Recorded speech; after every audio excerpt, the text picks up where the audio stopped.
السلام علیکم ریڈرز، آپ شراب پی کے آئے ہیں؟ اس نے بے یقینی سے پوچھا۔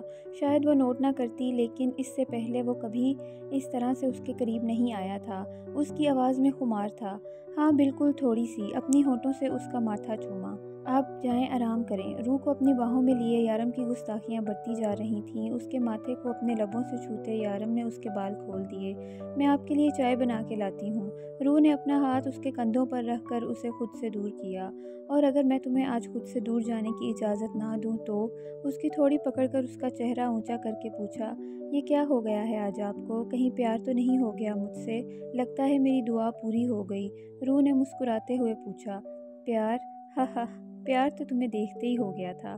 اس دن جب تم بنا بتائے کہیں چلی گئی، اس دن تم سے محبت ہو گئی، اور آج عشق ہو گیا ہے۔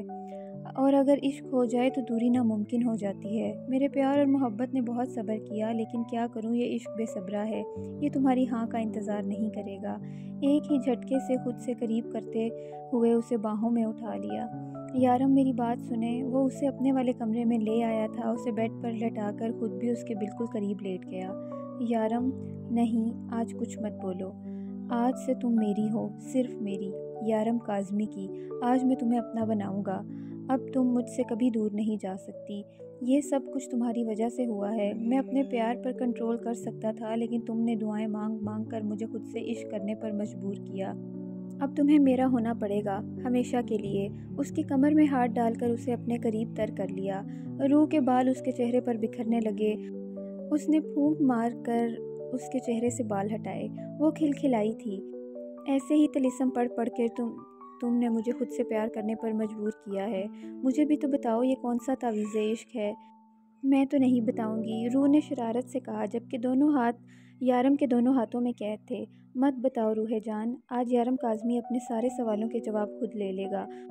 اسے خود پہ جھکتے دیکھ کے روح نے اپنے ہاتھ چھڑانے کی کوشش کی۔ جب روح کے ہاتھ سے کانچ کی چوڑیاں ٹوٹی، اگلے ہی لمحے یارم نے اسے خود سے دور پھینکا۔ اچانک اس جھٹکے کے لیے روح تیار نہ تھی۔ بے اختیار اس کے منہ سے چیخ نکلی، پھر شرمندہ سی ہو کر یارم کو دیکھنے لگی، جو بے یقینی سے اسے دیکھ رہا تھا۔ یارم، میرا وہ مطلب نہیں تھا۔ اس سے پہلے روح سے کچھ کہتی وہ تیزی سے کمرے سے باہر نکل گیا۔ یا خدایا، یہ کیا کرنے جا رہا تھا میں؟ جس کام سے مجھے نفرت ہے، جس چیز سے مجھے گھن آتی ہے، وہی کام میں روح کے ساتھ کرنے جا رہا تھا۔ میں روح کے ساتھ زنا کرنے جا رہا تھا۔ میں اس لڑکی کے ساتھ زیادتی کرنے جا رہا تھا، جسے دیکھتے ہی میرے دل کی دنیا بدل گئی، جسے دیکھتے ہی میں نے خود سے وعدہ کیا تھا کہ اسے کبھی خود سے دور نہیں جانے دوں گا۔ وہ فلیٹ سے باہر نکل آیا اور اپنے فون سے خضر کو کال میں لانے لگا۔ کہاں ہو تم اس وقت؟ میں اور شارف ابھی لیلا کے کلب سے واپس آئے ہیں۔ کیوں، خیریت؟ ایسا کرو، ایک مولوی پکڑو، اسے لے کر میرے فلیٹ پر آ جاؤ۔ مولوی کیوں؟ خیریت ہے نا؟ اور اس وقت مولوی کا انتظام کہاں سے کروں؟ اس وقت تو کوئی مولوی نہیں آئے گا۔ میں نے یہ نہیں کہا کہ مولوی آئے گا یا نہیں۔ اس کے سر پر بندوق رکھو، اسے اپنے ساتھ لے کر آؤ۔ تمہارے پاس صرف 10 منٹ ہیں، اور اپنے ساتھ کچھ گواہ بھی لے آنا۔ وہ فون بند کر چکا تھا۔ مولوی کا انتظام کرنا اب ان دونوں کا کام تھا۔ کیا میری مزاحمت کی وجہ سے چلے گئے؟ کیا وہ مجھ سے مایوس ہو گئے ہیں؟ اللہ جی، نہ جانے کتنا ناراض ہوئے ہوں گے مجھ سے۔ میں کیسے مناؤں گی؟ ابھی تو سب کچھ ٹھیک ہی نہیں ہوا تھا، میں نے خراب کر دیا۔ کیا ضرورت پڑی تھی مجھے ہاتھ چھڑوانے کی؟ میں کیا کروں؟ کیا باہر جا کے دیکھوں؟ نہیں نہیں، اگر زیادہ غصہ ہوا تو پھر سے تھپڑ لگا دیں گے۔ ہاں تو کام بھی تو تھپڑ کھانے والا کیا ہے میں نے۔ ابھی وہ یہی سب کچھ سوچ رہی تھی کہ باہر کچھ لوگوں کی آوازیں آنے لگیں۔ یہ اتنی رات کو کون آیا ہے؟ اس سے پہلے کہ وہ خود اٹھ کر دیکھتی، یارم واپس کمرے میں آیا۔ اسے واپس کمرے میں آتا دیکھ کے وہ فوراً اس کے قریب آئی۔ یارم، سچی میرا مطلب یہ نہیں تھا جو آپ سمجھے۔ میں آپ کو خود سے دور نہیں کر رہی تھی، میں تو بس اپنا ہاتھ… سوری، پلیز مجھے معاف کر دیں، پلیز مجھ سے ناراض مت ہوں۔ اس کے سینے سے لگی وہ بری طرح رو رہی تھی۔ سنو، میری بات سنو، اس کا چہرہ اپنے ہاتھوں میں لیے کہنے لگا۔ میں سمجھ سکتا ہوں اس طرح سے فون پہ ہوئے نکاح کو قبول کرنا بہت مشکل ہے۔ جانتا ہوں تم اس نکاح کو قبول نہیں کر پا رہی، اسی لیے تم نے مجھے خود سے دور کیا، لیکن اب میں سب کچھ ٹھیک کر دوں گا۔ ہمارا دوبارہ نکاح ہوگا، اور وہ بھی آج ہی۔ چلو باہر آؤ، میں نے گواہ اور نکاح ہاں کو بلایا ہے۔ دوبارہ نکاح؟